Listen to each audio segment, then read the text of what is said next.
Leo's insights are presented to challenge, inform, and encourage you in your quest to break free from school-based approaches to education. Building upon a foundation of unschooling, we sincerely hope these insights help you to consider how education can be truly unlimited. My wife and I have been facilitating home education for 3 decades.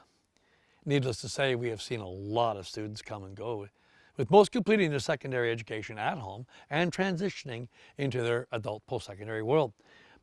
While visiting with Matthew's parents one day, we were discussing how we were getting a lot of invitations to weddings after being involved in so many lives over so long a time, and now we had determined not to attend any, as it would literally take up our entire summer, and if we attended only some, it could be seen as showing favoritism. Matthew had come to see us at his parents' place, and having overheard our conversation, asked if we would make an exception and come to his wedding, if ever that should happen. This is where I erred. In keeping with the general expectation for the learning disabled, we simply assumed that would never happen. So we assured Matthew that we would most certainly come to his wedding if he got married. After believing that Matthew could accomplish the impossible, I hate to admit it, but I stumbled over this. Why do we harbor a failure expectation and sentence those who are different to a lesser life? Oh, what arrogance! Does God favor one over another? How can we, on the one hand, believe that one of the best things we could find in life is a partner to share it with, then disqualify someone from this blessing because they are not normal or different? I'm ashamed to say that I even considered disqualifying Matthew. He was a fellow who had already thrown nearly every negative expectation of him on its ear. Why did I think he would not find a soulmate? I've since repented of this sin. When we discovered that Matthew had a girlfriend, and I regret having to admit this, I was surprised. So when time brought us an invitation to his wedding, we quickly responded with our affirmative RSVP for 2 reasons. First, we said we would. And second, how could we miss such a momentous occasion? At the wedding, we felt as though our own child was involved. A lot of things were going through my mind as we witnessed the covenant being made between Matthew and his lovely bride, Megan. Later at the reception, we were honored to be asked to say a few words about Matthew. It was then that I realized that Matthew had been as influential in my life as I had been in his. I had helped validate and confirm his ability to do what the world would have predicted to be impossible.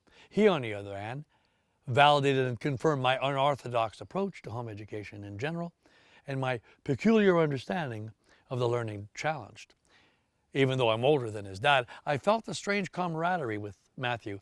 The dyslexic Leo, who had successfully overcome a number of obstacles, had mentored a fellow learning challenged person on how to overcome his own obstacles to success. While Matthew had beaten the system by escaping it, I had come to beat it from within. We were both at odds with what was the normal thing to do, and we needed each other to realize that it was okay to be different. Not just okay, but absolutely necessary in order for us to survive and thrive in this world, even as nonconformists. In a way, I came of age the night I addressed Matthew's family and friends at the reception. I pointed out that, by any measure, Matthew had made a mockery of the nonsense of standardization. He had broken or violated nearly every rule in the book of systemic special needs education.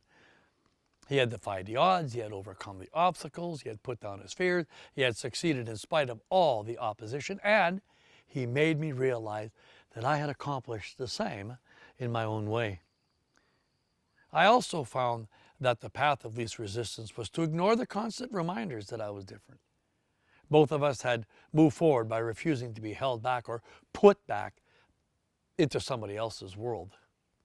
I can't say that Matthew saw this, but it became clear to me that my only requirement for fulfilling God's calling in my life was to simply be me and to disregard the seemingly unlimited encouragement to conform to what I was supposed to be, what I was expected to advance as right and wrong, and what I was to embrace as truth.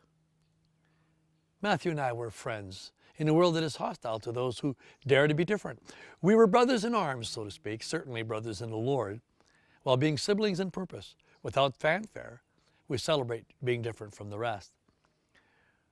When I consider my educational path and compare it to Matthew's, I believe his parents' decision to educate him at home was pivotal to their being able to tailor the program to fit the unique requirements of that unique individual. God directed parents to teach their children, not put them in school. Parents can accommodate all the learning challenges, real or otherwise. Schools can't. Matthew's family, including his teacher aunt, had come to understand that. The world has come to see learning differences as problematic. We tend to focus on the symptoms of the learning challenge rather than on the possibilities. Matthew never knew he had a problem, so he likely never saw himself as weird.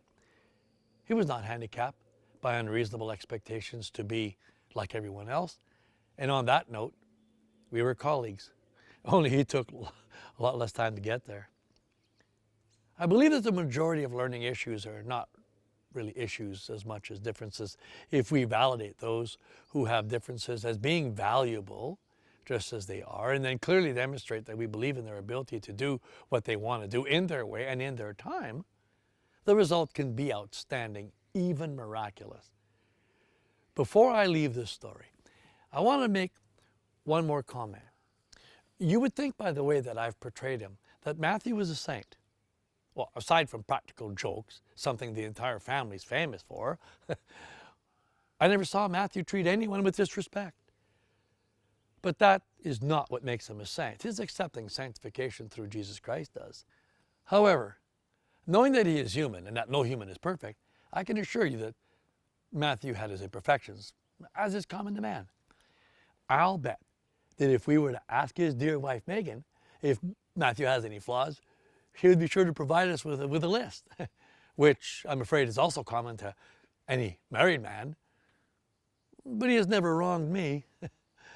I've reserved the next chapter of this story for Matthew's parents. Next time, I will read their perspective of what took place. We trust you were blessed by today's presentation. For more helpful information to guide you in your home education journey, please visit educationunlimited.ca and leogaumont.com. Be sure to like us and share us on Facebook.